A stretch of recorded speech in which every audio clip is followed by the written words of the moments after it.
சிம்பிளாக மொறுன்னு கடலை மாவு வச்சு ஒரு ஸ்நாக்ஸ் பண்ண போகிறோம். இது வந்து பார்த்திங்கன்னா ஒரு யூனிக்கான ஒரு ஸ்நாக்ஸ்ன்னு சொல்லலாம். பிகினர்ஸ் கூட ஈஸியாக பண்ணிடலாம்.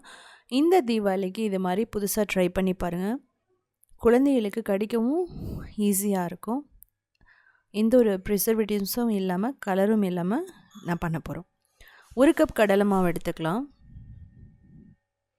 இதுக்கப்புறம் 1/4 கப் அரிசி மாவு, 1 டேபிள் ஸ்பூன் மைதா, கொஞ்சம் உப்பு, அதுக்கப்புறம் பொட்டுக்கடலை மாவு ஒரு 2 டேபிள் ஸ்பூன், அதுக்கப்புறம் நெய் 2 டேபிள் ஸ்பூன், இல்லை சூடான எண்ணெய் ஊற்றிக்கலாம். எள்ளு 1 டேபிள் ஸ்பூன், மிளகாய் தூள், மஞ்சள் தூள், அதுக்கப்புறம் ரோஸ்ட் பண்ண கியூமின் பவுடர் இல்லைனா கரம் மசாலா போட்டுக்கோங்க. இப்போ ஓமம் வந்து நல்லா நசுக்கி போட்டுக்கலாம். அதுக்கப்புறம் கசூரி மேத்தி ரொம்ப முக்கியம் இதுக்கு, இதுவும் போட்டுக்கலாம். இது இல்லைனா கூட நீங்கள் ஸ்கிப் பண்ணிடலாம், அதுவும் ஒரு டேஸ்ட்டில் இருக்கும். முதல்ல எல்லாம் நல்லா மிக்ஸ் பண்ணுங்கள். இப்படி மிக்ஸ் பண்ணிவிட்டு ஹாட் வாட்டர் ஊற்றியும் மிக்ஸ் பண்ணலாம், இல்லைனா நார்மல் தண்ணி ஊற்றியும் நீங்கள் மிக்ஸ் பண்ணிக்கலாம். டோன் வந்து பார்த்தீங்க அப்படின்னா ஓரளவுக்கு நல்லா செமி சாஃப்ட் டோ மாதிரி இருக்கணும்.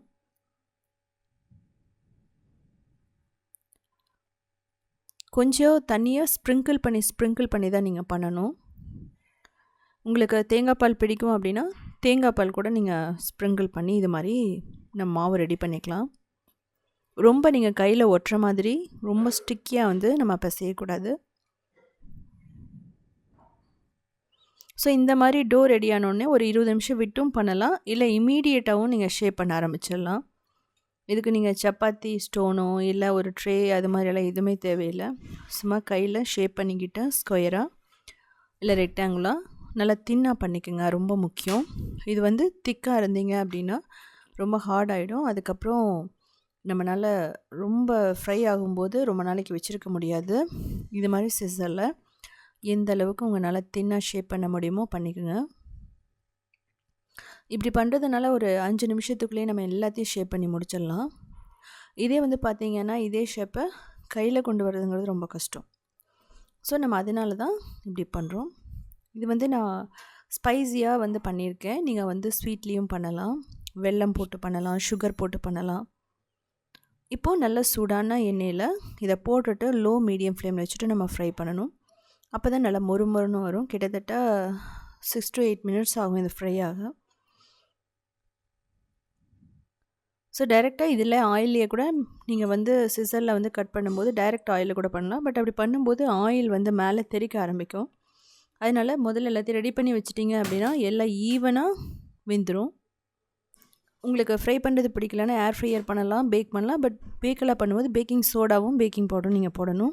கிட்டத்தட்ட ஒரு 1/4 teaspoon baking powder, 1/2 teaspoon 1/4 teaspoon baking soda, 1/2 teaspoon baking powder நீங்கள் போட்டு பேக் பண்ணலாம். பட் பேக் பண்ணும்போது அந்த ஆயிலில் ஃப்ரை பண்ணுற அந்த டேஸ்ட் வராது. ஆனால் நல்லா சாப்பிட்றதுக்கு நல்லா தான் இருக்கும். இதில் மைதா 1 டேபிள் ஸ்பூன் போட்டிருக்கேன். பிடிக்காதவங்க கோதுமை மாவு போட்டுக்கலாம். பட் கோதுமை மாவு போடும்போது சீக்கிரமாக ப்ரௌன் ஆக ஆரம்பிக்கும், அதை நீங்கள் வந்து பார்த்துக்கணும். இல்லைன்னா நீங்கள் அதை ஸ்கிப் பண்ணிவிட்டு கூட பண்ணலாம், அது நல்லா பைண்டிங்காக தான். ஸோ பாருங்கள், 2வதும் போட்டு நம்ம லோ மீடியம் ஃப்ளேமில் வச்சு தான் ஃப்ரை பண்ணுறோம். ஹை ஃப்ளேமில் வச்சா டக்குன்னு ப்ரௌன் ஆகிடும். கடலை மாவு அப்படிங்கிறதுனால ரொம்ப ப்ரௌனானா கசப்பாக இருக்கும். அதனால் நீங்கள் பார்த்து பண்ணிக்கணும். நம்ம வந்து முறுக்கு செய்கிறதுக்கு டைம் இல்லை அப்படிங்கும்போது யூனிக்காக நீங்கள் இதை பண்ணலாம்.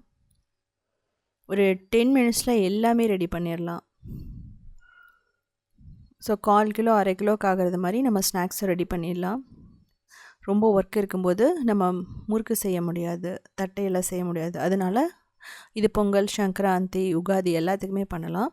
ஸோ பார்த்துட்டு கமெண்ட் பண்ணுங்கள். இதே மாதிரி நிறைய ரெசிபிஸ் வேணும் அப்படின்னா நீங்கள் உத்தமி கிச்சனை ஃபாலோ பண்ணலாம்.